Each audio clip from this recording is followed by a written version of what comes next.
So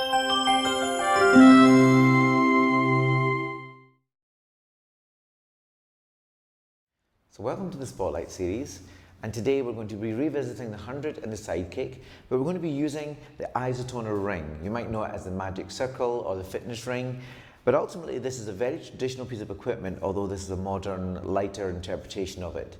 We're going to use it as a resistance tool. So first of all, we need to be comfortable on how to use it. So I'm going to sit here for a second and just show you what I'm looking for. I'm trying not to have bad alignment in the shoulders. It's not about how much I can push. I'm going to ask you to think about the shoulders dropping down the back, the elbows not sticking out to the side. They've just dropped a little bit here. It's about when you gently press the ring, you feel the connection to all of the shoulder girdle. When you breathe and release, you've released that tension. Breathing out, connect. So it should improve your awareness of the muscles that are working when we do something called the soft V, the connection to the scapula. So that would be a simple focus on how to use the ring. But you'll see it's never about fighting with the ring, never shaking. So now we're going to introduce the ring into the 100. We're going to use it to help us get ourselves to that level where we've been struggling to get the second leg lifted. So what I'm going to do is I'm going to put the foot on top of the ring here. We're going to adjust the position a little bit once we get to the floor. And then you're going to ease yourself down to the floor with some support. And here, lying on the floor, I'm going to still work with that angle here for my stabilizing leg. And now the first leg is going to come up. So we're in our position, we set up our alignment, 100s in place, all of the connections we're aware of, arms down by the side, resting that first leg on the ring, breathing out, the leg comes up off the floor, holding the position.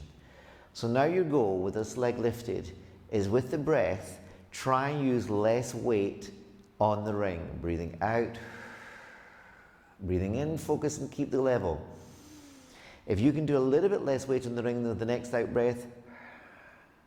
So what I'm trying to do is slowly use the ring less and less, giving myself the option. Now if you feel you're struggling and it starts to become a battle again, just lower a little bit of the weight onto the ring, but never completely relax again. So you can see how much I'm using the ring now. That's a relaxed position. And there needs to be control and center. And we'd obviously do this on the other leg. The easiest thing to do when you're in this position is to try and change at the same time and then reposition yourself. So you do the same on the other side.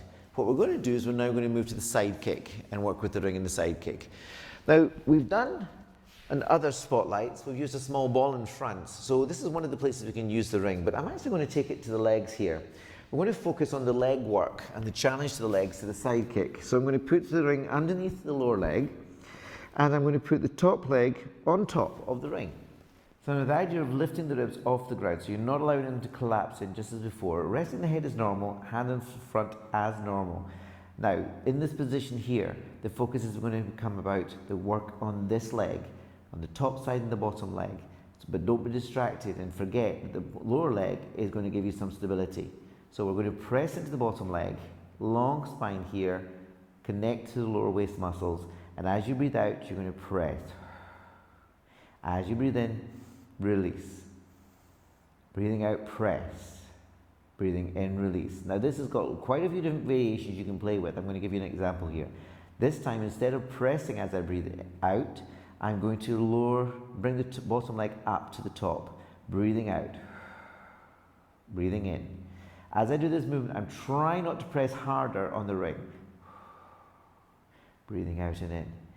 So this movement is just challenge your stability, again with the stabilizing hand in front or without, even taking the hand to the ceiling. This idea of working the challenge, trying not to overuse the ring for the top leg. So either version is going to give you the chance to work that strength into the lower back and the side muscles, but with a new focus on how you're feeling in the leg. So if I take the movement and take the ring completely differently, so the leg goes inside, we really end up focusing on extra resistance into these muscles here. But with the legs on the side, what we can do is one more level of challenge. Instead of one leg moving, we're going to move both. Think of the lower waist here again, think of the rib cage, breathing out, press into the ring and raise both legs just a few centimeters off the floor and take it back. Again, with quality and challenge to the balance, we can take the hand to the side or to the ceiling, breathing out, breathing in. So we're really working into those leg muscles, but still the focus is the control here and there's no wobble in the body when you're doing the movement. So we're just distracting you with other challenges, but we've still got the main focus of our side kick variation with MK Pilates. So I hope you enjoy working with these two choices, with the ring, and we'll look forward to seeing how you get on with those.